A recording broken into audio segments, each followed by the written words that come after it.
Director Krennic, he's only a man. Has he made mistakes like you and me? Yes. Does that make him a villain? No. Let's really look at what he did here and let the record show he's done nothing wrong. Yes, Orson Krennic is an innocent man. Let it be heard here. And I'd like to speak to the prosecution real quick. Of all of the villains and the truly evil people in the Star Wars universe you could have picked, Palpatine, that stupid character, Benicio del Toro's character from The Last Jedi, you choose Krennic to accuse? Absolutely pathetic. And before we start, comment down below and let us know which of these other Star Wars villains you want to hear us defend, because they're all going to trial at some point, and we're going to be there to defend them. Let's go chronologically.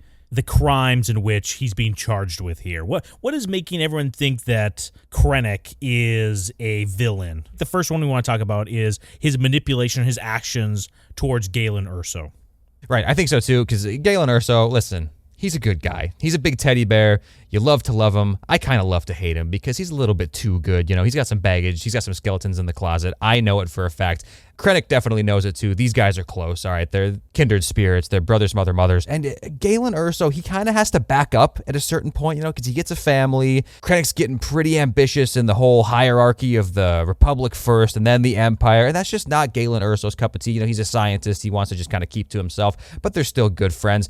And it seems from the outside sometimes that Krennic kind of twists and manipulates Galen Erso to do what Krennic wants. But I would argue that actually he's manipulating, quote unquote, Galen Erso. He kind of twisting his arm to do what Galen Erso wants, because he's really giving him the opportunity to like stretch his legs in the scientific field. You know what I'm saying? Yeah, he's pushing him because he knows what he's capable of. This is like one of your friends that you know that if he could just get his mind out of the gutter off those certain websites, you're like, dude, if you could just apply yourself, I know what you're capable of. You could change the world. Dude. It's like Good Will Hunting, right?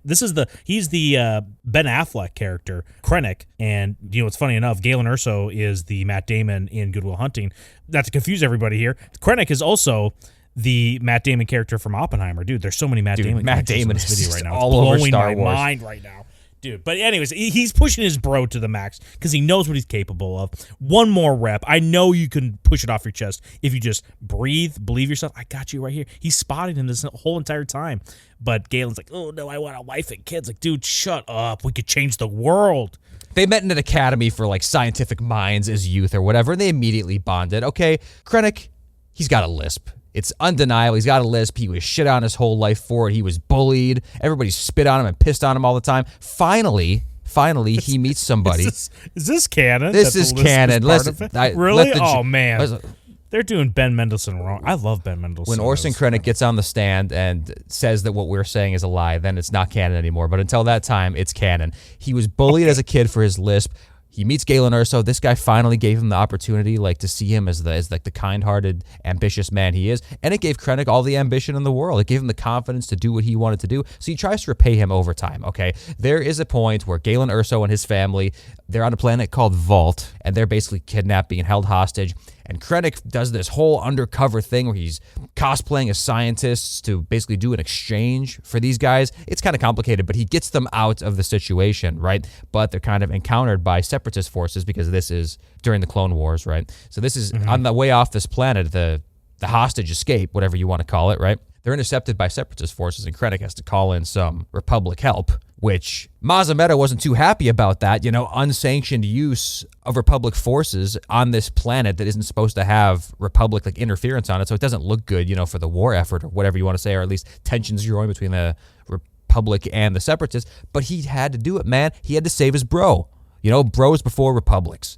That's just the way it works. Bros before government. And it's crazy to think that, you know, Krennic does this amazing thing for Galen, and Galen constantly is just like, I don't want to pay you back fully for what you did to me. It's like, dude, come on. Yeah. I saved your freaking life. Not that Krennic, you know, thinks that he's owed that from Galen, but it's like, dude, what kind of a friend are you? Like, Don Boy, listen, you saved my life, I saved your life. That's just the way it is. You saved my life, I help you with your energy project that I know like everything about. It's going to happen like that. True, and if my wife decides to start complaining about it, like, I don't think that Krennic's intentions are all that pure. I think he's going to use it for a super weapon that blows up planets. I'm not going to put up with that shit. You saved not only my life, but my wife's life and our children's lives. I'm going to, he might not have had his children at the time. Either way, man, Yeah. Either way, I'm going to be indebted to you. Whether it's energy projects, whether it's foot rubs, yes, you're indebted permanently. Another incident happened where Galen Erso was being basically accused of being a traitor, right? Like he was like a double agent. But guess what Krennic did? He stuck his nose in the situation again. And by the way, this is a point where Galen and Krennic really weren't talking. It was one of these times where Galen kind of swore him off. You know what I mean?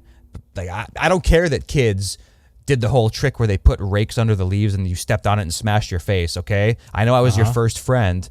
I thought it was funny. I pointed and laughed. Maybe I didn't tell you that until now, but I thought it was hilarious when those kids bullied you, Krennic. And I would bully you now if I could. That's kind of the situation they were on at the time. And still Krennic decided to go and stick his neck out and say, no, Galen Erso is a good man. He's a good man. He is not a double agent. He is not a traitor. And only then did Galen Erso finally kind of start to come around and be like, oh, okay, well, I mean, if this energy project is for good use, you know, I know a lot about kyber crystals. I'm willing to work with you, dude. I'm willing to work with you. And understand, from Krennic's point of view now, he knows the kind of guy Galen is. This is really touchy. This is a very sensitive relationship, this little quid pro quo thing they have going on here, this unspoken quid pro quo. If he reveals the true nature of what this kyber crystal project is at this point fully to Galen, there's a good chance he just, dips. And it's like his job depends on this at this point. You know, Krennic says, like, he's a working man. He's making a working class wage. He might have that classy white suit, but he's not making anything special. Yeah, I don't blame Krennic at all. This is like me whenever I go to a new job. I can't just be myself like 100% right away. I got to ease my sense of humor. I got to kind of figure my way out. That's the same thing with this project. Like, hey, listen. You got to hide your power level. Yeah, hide my power level. I'm not going to try to justify to you the full construction of a Death Star right now because I think you would just freak out and you'd have this visceral reaction that's unjustified if you could just think logically for like 10 seconds, Galen. For frick's sake. Yeah. But what you were saying earlier about, Galen sticking his neck out Krennic sticking his neck out for Galen. How is Krennic able to convince anybody if his lisp is so bad? Or has he mastered at this point in canon? Because if someone's coming up to me like, yes, sir, I was coming to save him. Don't worry, sir. I wasn't saving him. There's nothing wrong with this guy. He's not a double spy. It's like, dude, shut the hell up. Maybe he just... Whenever Krennic is talking, people just got pissed off so much listening to him. They're like, shut the fuck up. I don't care. Just leave, please. Just take him and go. Dude, maybe it's a master plan, a hidden ability. You need to. This guy's no one's doing you any favors. You can't walk in. He gets bullied all the time. Okay, he only even has his promotion now because of this little trick he pulls later. We'll talk about it, right? But think about what he had to deal with. This kid, swirlies and unflushed toilets, just all the worst stuff. And then he goes to work for the Empire, and he's finally kind of working his way up. He meets Tarkin. Dude, Tarkin bent him over and spanked him right away when they met. He had no respect for him. He probably did, seeing him. But then, like you said, Krennic walks over to him. It's like hello, my name is Orson Krennic. It's a pleasure to meet you, Mr. Tarkin. It's like, oh, shit, dude. This guy's not going to respect a single word you say. You're lucky that you have the super weapon program. And by the way, we know in canon, and you can even see this on screen in the live action stuff, Tarkin does not have any respect for Krennic and his project. That's 100% because of the lisp, okay? Nothing against people with lisp, but we're just talking about the realities of the world here, okay? Like, there's no reason why they can't be friends. Like, Krennic's got a lot of powerful features. Dude, have you seen this dude's finger? You see that finger action in Andor Season 2? It's like the biggest bass drop ever. He drops that shit on top of Dedra Miro's head in that black glove. If he wasn't wearing that glove, that would have been like a fusion reaction, man. And so my point is that Tarkin is well aware that there's like redeeming qualities to Krennic. He just can't see past the lisp. And so what do you expect? He's lonely. He needs a good comrade in his workplace. He's going to bring in Galen by any means. All right, let's move on to the next arguably crime, bad deed that Krennic has committed. And it's this genocide of Malpaz. Again, within the extended universe or the supplemental material. So it's not within Andor or Rogue One, but Krennic was up to no good at this planet, and I think he was kind of just pushing his luck while trying to doing the research for the Death Star. It's true, and maybe even calling it a genocide is a little bit inflammatory. I'd like to strike that term from the record, Your Honor. I don't like the term genocide because it was not intentional. It was not politically motivated. It was really just kind of a little boo-boo. He's on this planet, Malpaz. They're trying to figure out how they can best utilize the kyber crystal technology to make essentially a super weapon, and they have a little bit of a meltdown. It may or may not have destroyed the whole facility, may or may not have killed like every employee and like hundreds of thousands of civilians of the planet. It might have happened, and maybe it caused like a pseudo-planetary evacuation because of the dangers that they put on the planet. That may have happened, okay? That may have happened. I'm not going to deny that. Don Boy, are you going to deny that? I'm not going to deny that whatsoever. I think that's what happened. That's what happened, but it was an accident, ladies and gentlemen of the jury. It was a complete accident. Are people not allowed to make mistakes? I mean, you have to understand that to make an omelet, you have to break a few eggs. And if that means accidentally killing like lots of people, come on. If it's going to save in the long run millions, if not trillions, I don't know.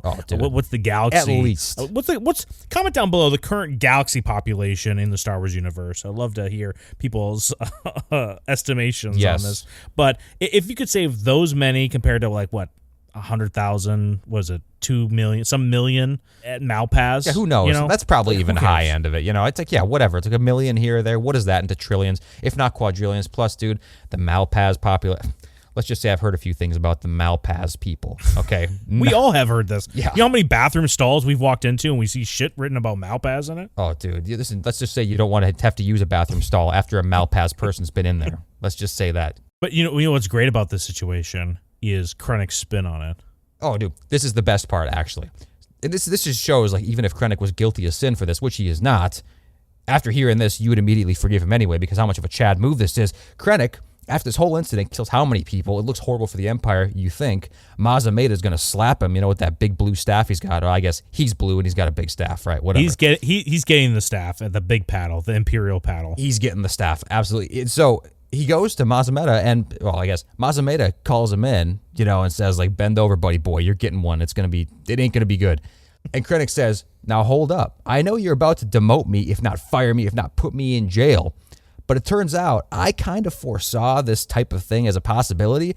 And I maneuvered. I put measures in place to make sure that if this meltdown sort of situation happened, it was going to look like we were attacked by, like, rebels or anarchists sort of thing. The rebellion wasn't a thing yet, but it was going to be this like foreign force coming and making a statement toward the Empire. There's other measures in place as well to make it look like the Empire like successfully fended these anarchists off before they caused even more damage. Okay. And it worked. It actually worked. That's the PR spin worked. Even though there were no anarchists, no anything, it looked like this was like an attack by a foreign body, and then the Empire saved the day. And Krennic's like, now, instead of firing me or demoting me, don't you think it would make a whole lot more sense if you promoted me, sir? And he got the promotion. He got the promotion. We justified the action of the reactor or whatever. It was down at Malpaz. Right. Like, hey, this we had to use that. It's an accident. It made a mistake. He then is able to spin it to justify the entire thing to everyone, and now everyone believes this incident, and that's how it occurred, which, I mean, he just revisionist history. And, I mean, if everyone believes it, is it true or false now? Like, come on, guys. Very deep philosophical question. Well, we can ask even if it's false objectively, dude, think about the result. He's like galvanizing like this united patriotic empire. It's like, yes, dude, like we're all one in this, part of the ship, part of the crew. Wow, dude, yes. You like that?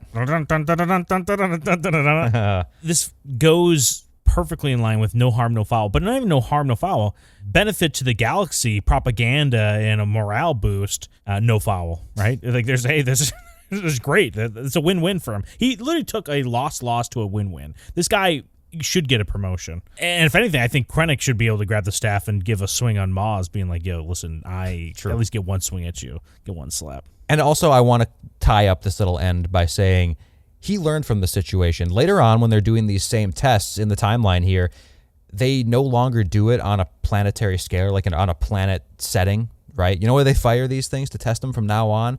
Toward 2 black holes. Okay, and guess how much damage that causes? None, because it just sucks it right in, right? So yeah, they fire it toward black holes. It's a successful test. Maybe they should have thought of that to begin with, but I mean, dude, who screws with a black hole like as your first instinct? I'm not going anywhere near a black hole as my first instinct. Oh, I'm tight Gator. Oh. Yeah, exactly, dude. The fact he's even willing to go that route after this, that's balls. So the very first action we see Krennic do that you would argue is, oh, this is so gross. This guy's clearly a villain. He's a bad guy. He kills Galen's wife, Lyra. From a 1,000-foot view, you might think, why would he kill his wife? But watch the scene again. He's, first off, he was lied to that from Galen that his wife has died. And Krennic's like, oh, I give you my condolences. Then the wife out of nowhere appears. He's like, oh, look, she's back from the dead. Wow, you guys are just lying to me. Whatever. We built this relationship on truth. We're bros here. And you just lied to me about your wife. Now your wife is running up to me. Now she pulls out a gun. She's about to shoot me. When Krennic's looking at the wife, so either me or you got to pick yourself. This is just self-defense, right? Oh, well, dude, I mean, listen, Your Honor, ladies and gentlemen of the jury, who has the gun on who in this situation first? Like, who pulls the gun? Okay. Yeah, she escalated it. She escalated the situation. I understand that his men had guns, and he also had a gun, but she raised the gun first. Like, what are they supposed to do? And she's also acting hysterical. You know what I mean? Not like, a woman hysterical. I mean, she's acting like objectively hysterical. You know what I mean? She's coming over there. She's breathing heavy. She's got the crazy eyes. They're darting all over the place. You know for a fact that she has a daughter that just, like, went somewhere. Like, I don't know. From Krennic's point of view, I maybe would look at her and be like, did she just kill her daughter so that we couldn't take them? Like, is that the extent she's willing to go to? Because she looks crazy as shit right now. I don't blame Krennic at all for this situation. Also, if she lives, Galen's not going to come with. Galen is completely pee-whipped at this point, okay? He's completely whipped. He's not going to go anywhere with Krennic, his old best friend. There's been times where I've thought about doing this to one of our friends' wives. Me too. Like, oh, okay. Yep. See ya. Like, I get my bro back. He's cool. We're gonna send her back to the land from which she came. Yeah, she just ruins this relationship with his bro. And also, Lyra, if she wanted to live, she should have just stuck with her daughter, Jyn, and found some area to hide out, and they could have lived. Maybe not happily ever after, but, at least would have lived, and all three of them actually would have lived up to the events within Rogue One. But instead, she wants to pretend to be the main character, ends up realizing that there's consequences for your actions. This is just self-defense. She could have lived, baby. Simple. Her and Jyn, Saw Gerrera, Jyn, Lyra, my family, my new wife and daughter. It's like, dude, he wanted that the whole time. That's the long game for him. That's the long game. He was waiting out Galen. He finally got what he wanted. Listen, Lyra probably be a lot happier with Saw Gerrera because there's no chance that he's going to go back and start working with Krennic. She'd have to she'd get off her paranoid high horse about it. Dude, Saw Gerrera when Jyn messaged him was like, "Oh, I'm your new stepdad. Oh, dude, you can call me daddy if you want to." It's like, dude, chill. Yeah, Lyra could call him daddy too. It moved. Okay, what about in Andor season 2, the Gorman operation, which is basically the whole entire second season, this long arc on this planet. If anyone hasn't seen Andor season 2, do yourself a favor, watch 1 and 2. It is totally worth it. It's so good. I love it. I'm glad that Krennic was able to make an appearance in this season 2 because he's so good. He just matches the tone of this universe. But his operation on Gorman it's just energy independence, right, Gator? This is all they're trying to do, right? It's energy independence, and yeah, they're being a little bit difficult with the Gorman. They're kind of getting in the way. They're on this whole thing about how it's fascism, we're anti-fascist. Like, dude, it's just calm down. Let's not use the F word. It's all going to be okay. If you're cooperative, we could all gain something from this. But no, they don't want to do anything with it. And to be fair, if you want to have an imperial figure to point the finger at, the finger, dude. Ooh. Krennic's finger, man, powerful. But I wouldn't want that finger pointed at me. But speak for yourself. I want it at me, please. If you want to point your own finger at somebody from the Empire, it's Tarkin. The only reason why the Gorman are so difficult is because Tarkin went there with his cruiser or whatever and decided to land when there was a bunch of people inside the town square. Mild spoiler for the season, but he's primed them to be this way. He's primed them to be this way, and so I don't blame him. It's like, Krennic from this point of view, it's like, dude, we need this mineral from your planet in order to, I'm pretty sure it coats the lenses or coats the windows or lenses of the Death Star. It's an essential piece of the puzzle for safety concerns. He cares about his crew. The Death Star, I think, is manned by a couple 100,000 people, or maybe it's even more than that. I think it might be a super star destroyer that has 200,000 people. The Death Star might have 1 million. Anyway, whatever. That's a lot of people that work for you that you have to maintain the respect of. You want to keep them comfortable, so you got to get this mineral. The only way to do it is to send Imperial insurgents amongst the Gorman people, find the rebellion that's slowly, festering, and help it blossom. And that way you have an excuse then to go in there, lay the hammer down. You're not going to genocide these people, but you're going to lay the hammer down and say, guess what? Daddy's home. I'm going to start mining this mineral that we so desperately need for the safety of the Empire. And also, it's funny to me that they live in this empire that keeps them safe from any sort of outside force. But as soon as the empire asks, like, "Hey, I need something from you guys," they're immediately like, "No, we can't. What do we get? Fascistic?" It's like, dude, you have representatives. If your guy had a backbone, was able to get some support within the Senate, he might be able to do something about it. Like, the Senate isn't disbanded until, I think, A New Hope, right? During A New Hope, yeah. So, they have forms to articulate their frustrations and push the, narrative like they would like to, but instead they just, they fall right into the trap, right? If they could have played this better and not look at such a aggressor in the situation, which I know it's so tempting to punch back as soon as you feel like you're being punched, but if they were able to do that, they might have had a fighting chance, but instead, I don't know, I just feel like the Gormans did not do the right thing almost every step of the way. But hey, listen, this is a necessary process. Like we said, earlier on when they were doing the experiments on Malpaz, this is necessary. I'm sorry, but this is, maybe we should have done it a different way, but this had to be done. It has to be done to protect the Empire against foreign threats. If you want to go to the extended universe, dude, you have the Yuzan Vong, these crazy powerful people that are immune to the Force. Dude, if Jedi can't even stop these guys, it's what are you going to do? You know what I mean? There's a lot of forces from outside of the known galaxy that you have to protect against. And in the extended universe, at least, Palpatine was aware of this stuff, And we don't know if the canon Palpatine is fully aware of a lot of this stuff, but he's definitely aware of some. And if that's the case, if he's kind of, trickling down this information, it's yeah, it makes a lot of sense that these people will be wanting to build the things they want. Like the Death Star, for example, the way that started was not I want to build a weapon to kill a bunch of people for no reason because I'm so hateful and violent. No, the reason it started is because the Republic intercepted the blueprints for the Death Star as we know it from the Separatists. And they knew that the Separatists were trying to build this thing, and actually they'd already started building it. And so the Republic decided, well, dude, if they're building this thing, we better try to take it from them, right? Try to kind of take over the project before they do, because basically it's an arms race at this point, right? It's who builds the nuke first, whichever person completes it first, they're going to use it. I mean, look at real life. That's exactly what happened. Yeah. So you don't want to be the one in second place, because if you ain't first, you're last. You know what I'm saying? True. The other event we see within Rogue One is Krennic destroying the city of Jedha, right? And it's just a quick little test of it to show, hey, this is the power we have here in the Empire. Were people just blind to what was going on in Jedha? This is a holy city to who?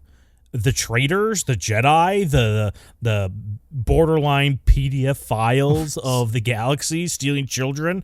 Hey, your kid here has metachlorians. Let me just take him into my white cruiser, my Star Cruiser, and I'll be right back. Yeah. Never. They turned on the Emperor, okay? If everyone believes that, these monuments should be destroyed regardless. They should be on their hands and knees thanking the Empire it's lasted this long, because this thing should have been destroyed I don't know, years ago. Oh, dude, for sure. And it's under kind of this martial law, because think about what it was like beforehand, man. It was probably a complete cesspool, just crime, criminals. We see those two scumbags from A New Hope, that terrible little cameo they gave us in Rogue One or whatever. It's so bad. But if that's a representation of the kind of people that are there, just these drunk, aggro, bar goers, dude, that sucks. There's going to be some stuff started. And then, like you say, it's Saw Gerrera's, rowdy bunch of misfits. His rebel faction is hanging out here too. They're not like the clean rebels, hanging out on the planet with little orange jumpsuits. No. These are the dudes that will literally kill their own men if there's even the slightest chance that their man didn't betray them. But it's just if the cause gets furthered, an inkling. Yes. They will kill as many of their own men as they need to. It's dude, that's not good. That's not good. That's just bar fight incarnate. You need to control this stuff. And let's be frank here too, man. There is a serious overpopulation issue when it comes to desert planets in the Star Wars galaxy. Sure. Okay, get rid of them. Get rid of them. And Krennic, honestly, is super based in the situation. He wanted to destroy all of Jedha, but Tarkin's I don't know. Let's just destroy this city. Let's just do this one little part. It's why? I just want to nibble on it. I know. I just want to nibble. I just want a little bite. Just a tease. It's why just a tease? He literally only said that because Krennic suggested destroying the whole planet. I guarantee Tarkin was thinking to himself, yes, I want to destroy this entire planet, I think. It's no. As soon as Krennic suggested it, that's when it flipped. Tarkin put out his foot when Krennic was walking by, tripped him, whipped it out, pissed all over him, and guess what? Tarkin was dehydrated as hell. Damn. Well, I'm for any sort of military intervention, action that gets rid of the creature known as Booklet. That thing is disgusting. It's a mind rapist, okay? Yes. Saw Gerrera's you cannot hide anything when I put it in your head. Dude, it's disgusting. And those are the good guys. Saw Gerrera's the good guy from the tentacle octopus nasty guy that's going to come in without consent, take things from my brains. I don't think so. Yeah, goodbye. This is how it goes. Jedha survives. Saw Gerrera forms up with the rest of the rebellion, basically achieves a position of power extremely high up. The Empire is defeated. The New Republic is born. And Borg Gullet is basically centered like the supreme intelligence from the Kree Empire. And it's going to have like a little chip in everybody's house that just lets it control your mind all the time. So, yeah, the Neuralink. Bucklet. He is the next advancement in human evolution. Hey, thanks for watching this video. Be sure to subscribe if you want to see more content like this and smash that like button. Or not. We don't care.